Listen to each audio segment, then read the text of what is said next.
I saw in 2020, it was clear to me when I saw like all the politicians all over the world from rival countries following, doing exactly the same things at the same time. So I know that there is a power over governments and over countries. And you might say, well, this is a conspiracy theory. No, it's not a conspiracy theory. I'm sorry to tell you, this is public information and it's been announced already. They announced it and they put a name.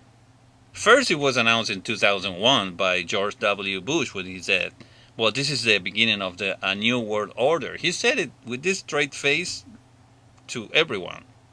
We were too concerned watching planes crash into buildings, speaking about that. But this has been announced. Now they changed the name. They put a 2030 agenda. That is the name for this new world order, worldwide government they're putting together. But these guys, they announce it. This is not a conspiracy theory. You can search for it and you can watch these guys. The leader of the World Economic Forum, Klaus Schwab, announcing all their goals. And one of the goals, by the way, if you are living in America like me, is like, he said it out loud, straight face. He said, the United States of America is not going to be the leading power of the world anymore. And then he bragged about having all the politicians in his pocket. He said, we put our people into Congress, into governments, and they follow our directions. So this is not a conspiracy theory, guy. Just, that's why I don't believe in blue against red and any of that. I don't believe in that. I think that's a bad play. They are playing us.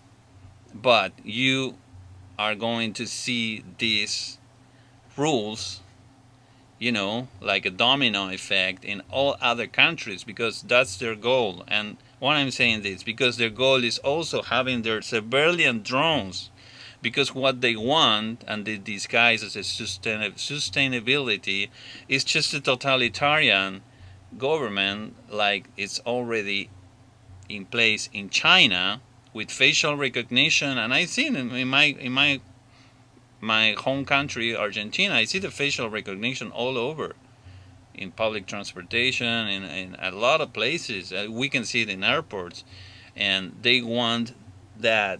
That's why they want to clear the skies. They don't want anyone but them to be surveillance in the skies. This is a big corporation government they want to put in place. So let's think again. Safety, corporate drones. privacy, corporate drones. Is that a good idea? I don't think so. We need more people to speak out and expose this, because this is a spell it's being placed upon the people. And when you speak about openly about and expose a spell, it start losing its effect. It's an energetic thing, and I'm not going to explain any of that, because this channel is not about that. My other channel, it is about that. I respect China's achievements, which are tremendous over the last over 40 years since the opening up and policy and reform policy came into action. I think it's a role model for many countries. For supporters of the Great Reset, China serves as a model. The communist regime in Beijing has imposed a surveillance state where every move is tracked and every citizen is given a social credit score based on their loyalty to the regime and its agenda. Reggie Littlejohn is an expert on China's one-child policy of forced abortions.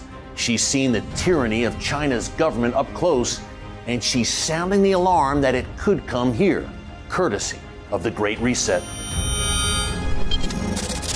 Reggie, when we were talking about the Great Reset, you have talked so much about China and that social credit system enforced by the communist regime in Beijing and how it's an influence on the Great Reset. Could you break that down more, how China influences this Great Reset movement? So what China has is something called a social credit system. And so what they do is they put into one place all this surveillance. They have real-time geolocation, so they know exactly where you are. They have facial recognition. They combine your criminal record, your medical record, and then all your social media posts, all of your internet search history, and all of your online activity. They also put your internet spending history. And so they combine all this together to come up with a score. And that score is how reliable of a Chinese, basically a sheep of the regime you are. Are you a person that is basically obeying all the rules and never making waves?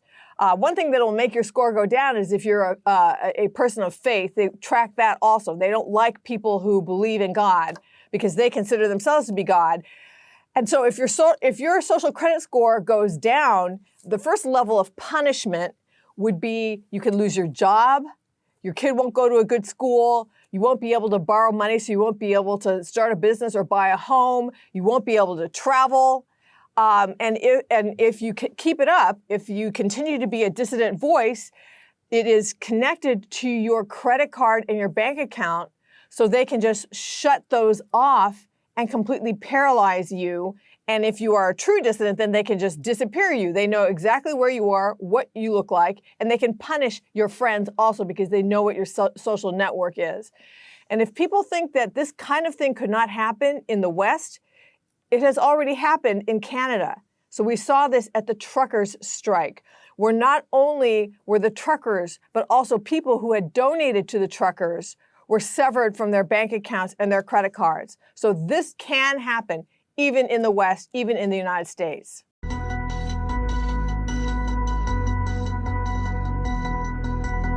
In part one of this scenario, as the U.S. and Canadian Border Patrol personnel get set to play their softball game at Pinty Field, southeast of the farmers market, traffic monitoring and FBI surveillance drones conduct operations over the park.